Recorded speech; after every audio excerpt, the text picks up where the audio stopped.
I want to start with the central theme of everything we've been doing with arriving to this point, and that is the finish the story, right? Cody's going to finish the story. But then there was a quote you gave recently where you said, I have the privilege, but also the burden of playing myself. Yeah.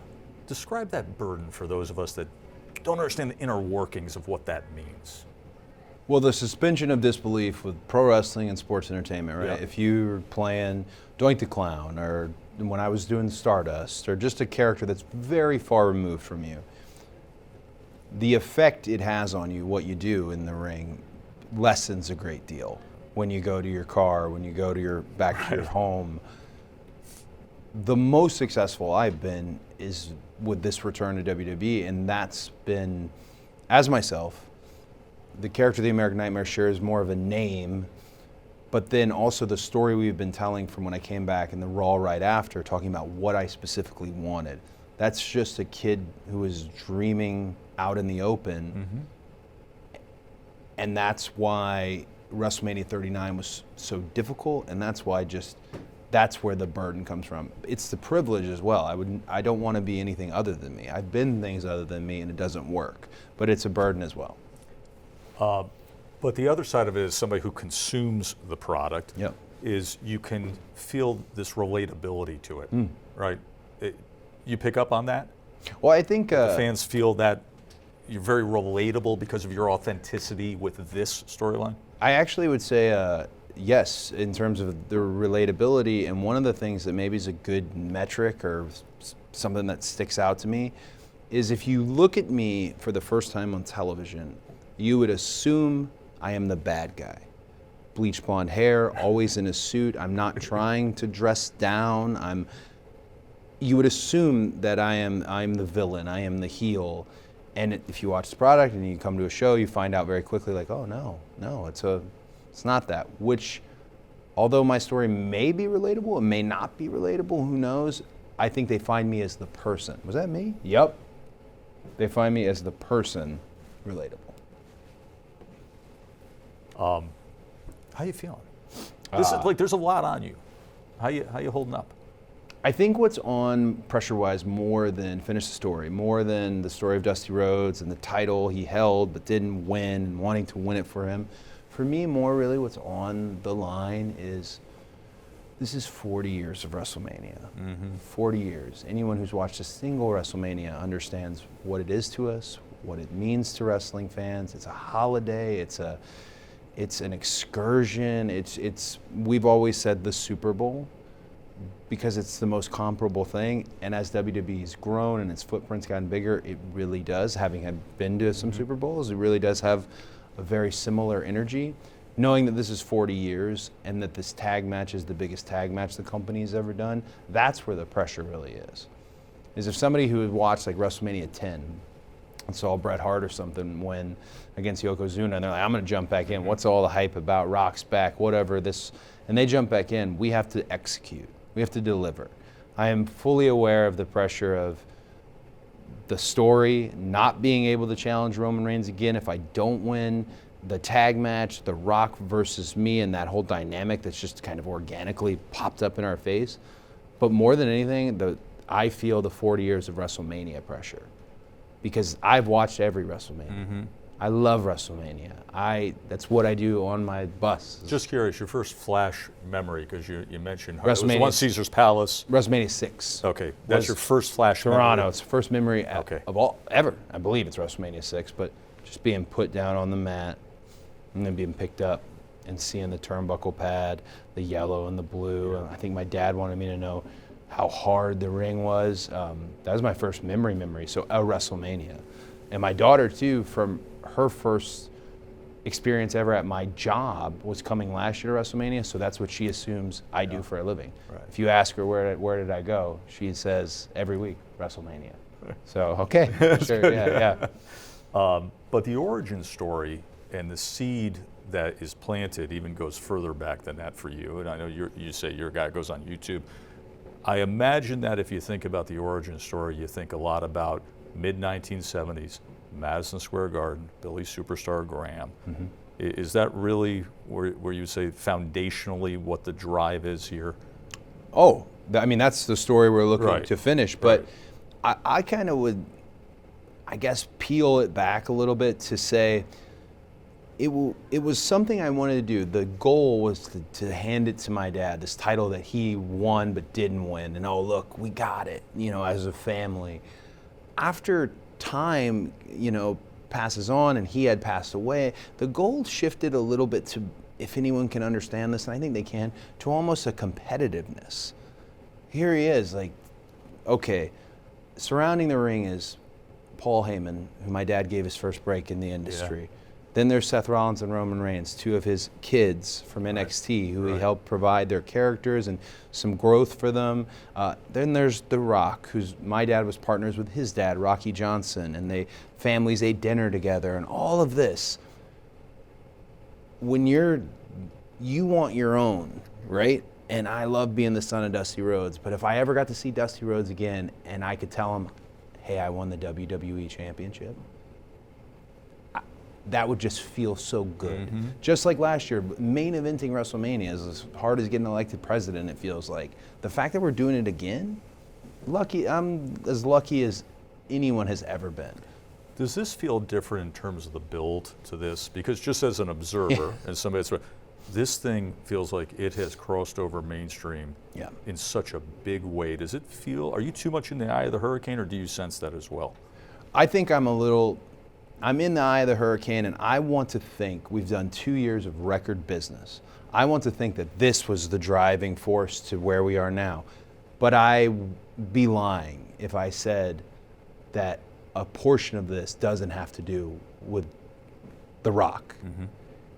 He crosses over. Like, there's always this talk amongst the pure hardcore wrestling fans. How do we get the casual fans? When really, it's not an actual thing anymore. We're almost all casual fans, right. And then the hardcore fans, they're always with it. They're ride or die. But he is an example of where you can say, yeah, he does. He captures everybody. And I think he's pushed us over the edge. We were there. The guys had done it. Seth Rollins had been doing it on Monday Night Raw. Becky Lynch, Rhea Ripley, of course, the Tribal Chief Roman Reigns. Myself, I'd like to put in there. We were doing all we could, and I think Rock just pushed us over the edge. And now here we are. Well, mentioning pushing over the edge, let's get into what we've actually watched in recent weeks, because there has been a brutality, there has been a violence, there has been a really tangible force of a rivalry. Yeah. Like it comes through the screen. How would you characterize it? I think that a little bit of attitude has been brought back, and obviously Rock is one of the main men who ushered in the Attitude Era. But I feel a little bit of the attitude has been put back by force, is exactly how the Attitude Era would do it. Like, example, we're standing in the ring, me, Roman, Seth, and him. And I don't mean this from an age perspective. I mean this from just a uniqueness.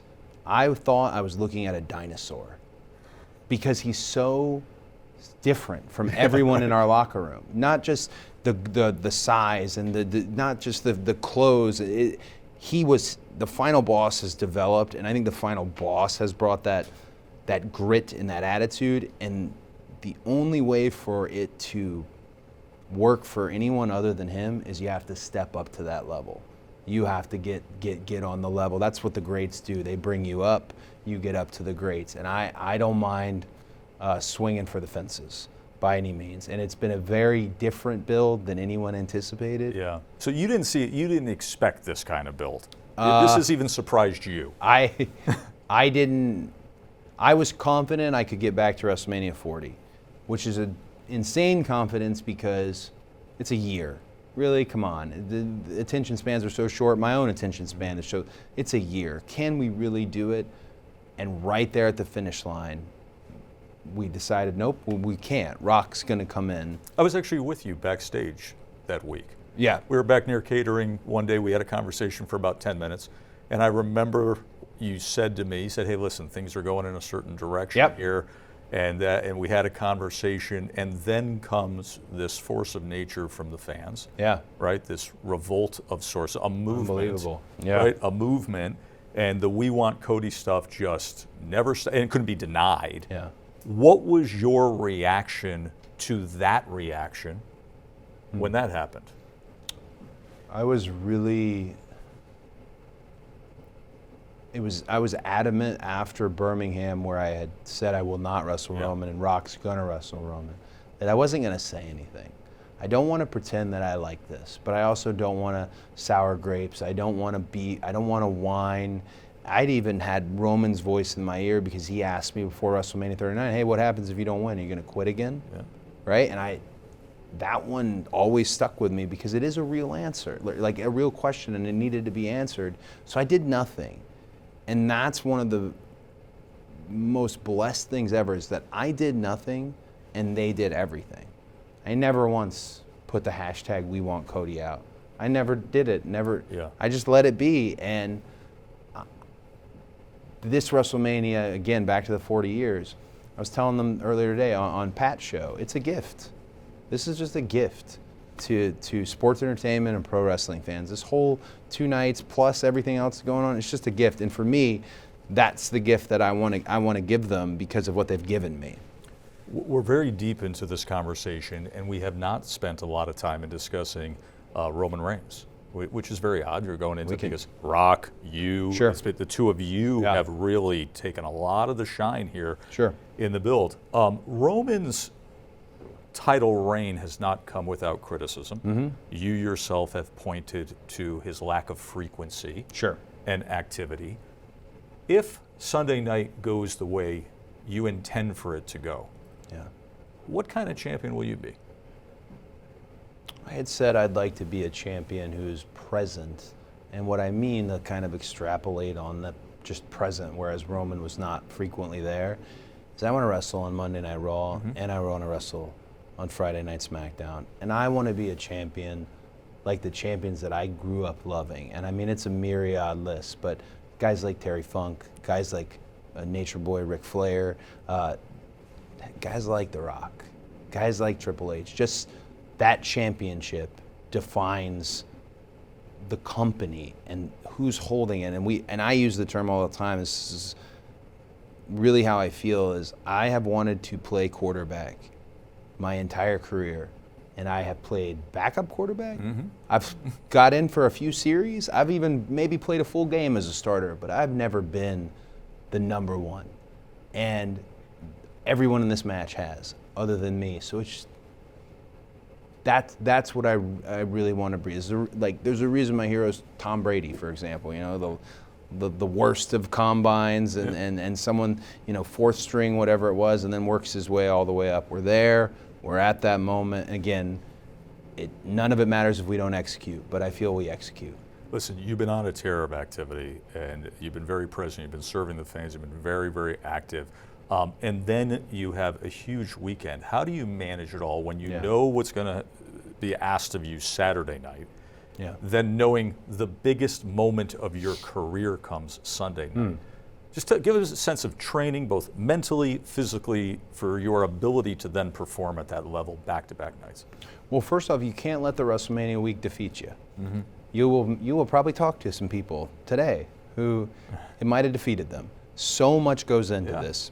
The WWE World, the Hall of Fame, Friday Night SmackDown. The train never stops. And we're all together, and the media appearances and everything. So you can't let any of that defeat you. You have to be prepared, and I'm very, very prep. But when it comes to what that feeling is like going into the weekend, all I'm focused on is Saturday. Okay. Sunday could be the biggest moment in my entire career. It could be a massive moment in WWE. It could not. But Saturday, I feel like it gets all my attention. When I'm thinking about what we're doing, I'm just thinking about Saturday. And I think a lot of people are like, oh, obviously you're thinking about if you win, holding the title and all that. I've never been there. I have no frame of reference other than watching other guys who have held the title. So I'm not thinking about it. I'm thinking about Saturday, and another reason for that is the fans expect both nights to be truly gangbusters, and it has to be. That's our job. Otherwise, there shouldn't be 2 nights. You've done a lot of mainstream media this week. You've done very well with it. You've been making the rounds and pushing everything. I feel like I'm doing terrible in this interview, so thank you. You've done really well with everything. All right. But if you had one final chance to hear, a mainstream audience here to look at them. I'll give you your chance right here Sure. and say why you should watch this weekend.